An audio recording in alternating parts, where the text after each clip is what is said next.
Explosive seeker mine detected.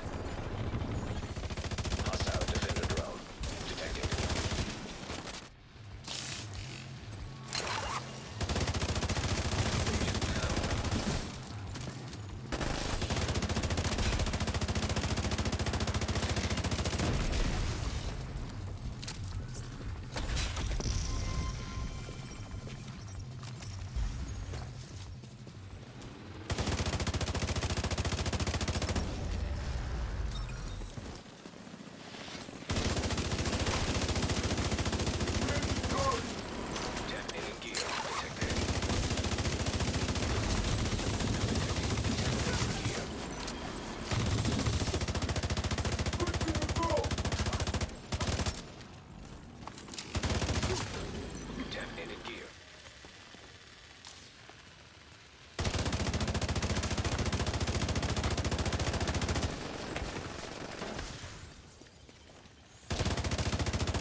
Gear detected.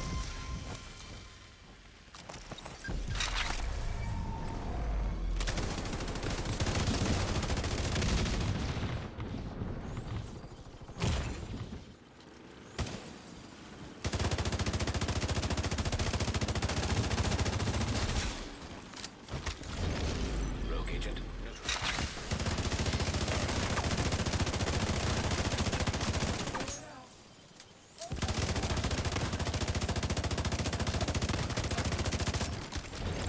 Rogue agent neutralized. Hostile explosive seeker mine detected.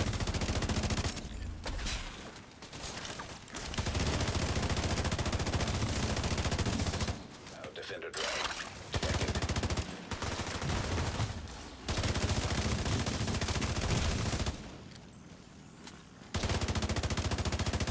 Hostile hive detected.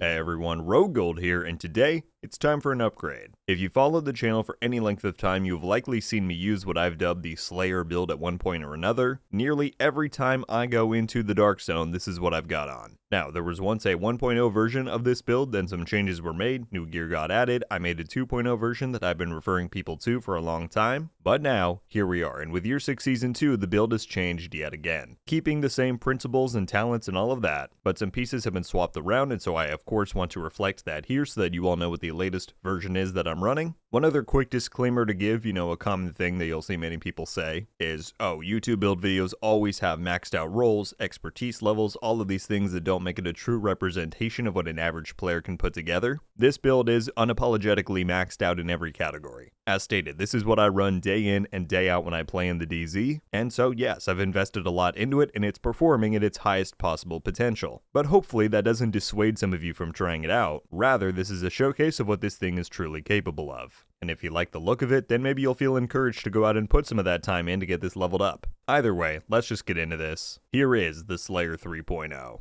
And here is the build. Now, in this breakdown, I don't just want to lay out what the build is, because as I said, I know a lot of you already run this build, and you just want to know what some of the changes are that were made. So there are three main things to be aware of in terms of differences from the 2.0 version, and I'm going to point those out as we go through here. Beginning with my primary, we have the Eagle Bear. Now this is totally personal preference. If you don't have this weapon, or you would just rather run a high-end AR, I recommend something like a Carbine 7, a Honey Badger, maybe a FAMAS. Those are all going to work plenty fine. Put something like Optimist or Strain on there. I just really like the Eagle Bear in terms of its damage profile, everything. I just like it a lot, but you can make your own decision. Now this is where one of the three main changes came in. They changed both its base damage and its RPM. Those obviously don't play into your build stats. That's just something to be aware of. But the stat component that did change was its crit mods. It got plus 5% both to its optic and its muzzle, giving it 15% crit chance and 20% crit damage on the mod breakdown. And so you just need to keep that in mind when you're looking at your overall crit distribution. If we go over here, compared to the 2.0 version, I already had I had 50 crit chance and then 132 crit damage, so I didn't actually need to do anything in terms of where my crit was distributed on the rest of the build. That part was just a straight up buff, so that's certainly very nice. I'm now sitting at 55 crit chance, 137 crit damage. But if you are running the EB, then just make sure that those crit raises don't put you over the crit chance cap accidentally. Secondary and side armor are totally up to you. I run the Apartment SMG in the Orbit, but it is completely personal preference. Moving on to the gear, we start with the Catharsis Exotic Mask. Now this is the second of 3 big changes to be aware of because the Catharsis got a buff. Instead of its stacks previously building you up to a damage cap of 30%, they've increased each stack to 1.5 weapon damage, meaning that when you hit max stacks, or when you're getting up there, you're hitting about 45% damage. So again, just free extra damage, and it does everything else that it used to do. So this is certainly a very nice change. If you weren't running the Catharsis before, maybe you want to give it a consideration now. It's a very good item for PvP and Dark Zone play in general, and it's even more worthwhile now because of that buff. But on here, I have the fixed rolls of armor, incoming repair, armor regen, and then I have a crit chance mod. We're going to go slightly out of order here for the rest because I want to talk about the 2 pieces that then swapped around on this compared to the 2.0 version, and those are my gloves and holster. Previously on this build and on the 2.0 version, I ran the Picaro's holster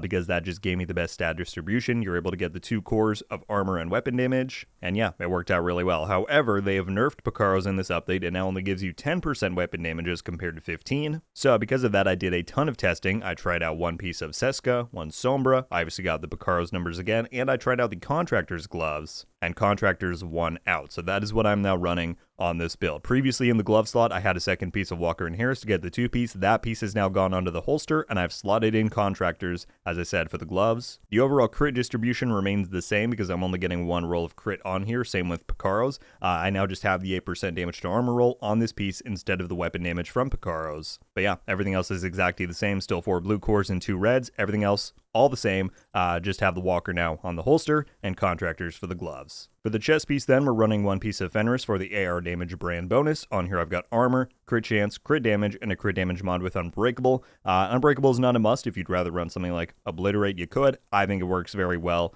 in terms of overall self-sustain, especially solo play. Unbreakable is just a very nice safety blanket, but I will let you make your choice there. Moving on to the backpack, we have our first of 2 pieces of Walker and Harris. Again, that second piece is now in the holster. That's giving us 5% weapon damage and 5% damage to armor. On here, I've got weapon damage, crit chance mod with Companion. Now, in my opinion, Companion is kind of the secret to this build. It's where you're getting a really nice little extra bump of damage. I think it is slightly underrated in terms of PvP and DZ play. I'm running with the Explosive Seeker Mine, that is, which I will talk about as we get to the skills, but that helps me keep a very high uptime on Companion. Overall, I just think it's a really solid pick. But if you want to run something like Vigilance with a decoy, you can do that. It's totally up to you. I just think Companion's very nice. So that's that one. Again, second piece is coming on the holster. Finally, we then have the Fox's Prayer, because they're just too good of a multiplicative damage piece. So on here we have armor, damage targets out of cover, and crit damage. And in case you didn't see it before, I just want to flash you the crit stats of these one more time. We got crit damage on the gloves, and weapon damage, crit chance, crit damage on the holster. Moving on, let's talk about the skills. I have the Defender drone in my first slot, and this is, again, as always, skills are up to you. Some people have very different preferences on what they want in their skill loadout, but especially because I have expertise rolled on this stuff and I'm pushing 1.6 million armor, the Defender drone is just a very nice thing to pop in the middle of combat for a little bit of extra damage reduction, and it keeps me Companion active in case I'm in the middle of a firefight and I've lost my Seeker Mine. This is a really good way to get that extra,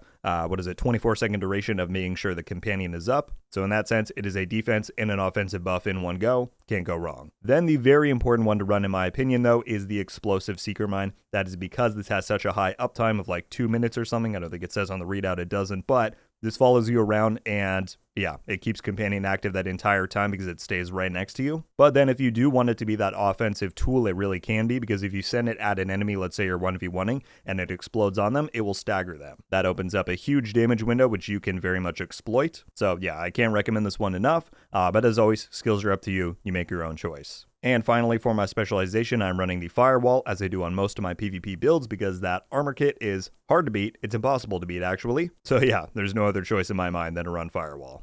And there you have it, folks. That is the Slayer 3.0. I sincerely hope you all enjoyed the breakdown and gameplay. I know over the years since I first started using this thing that many of you have constructed this and had fun running it as well. So certainly I wanted to make sure that I got this updated version out there for all of y'all to follow along with. Any thoughts, further questions you might have about the build, please feel free to leave it all down in the comments below. Like always, I look forward to reading through them and seeing what you guys have to say. But that is going to do it for me today, everybody. Thank you all so much for watching, and I'll see you out in the dark zone. RogueGold.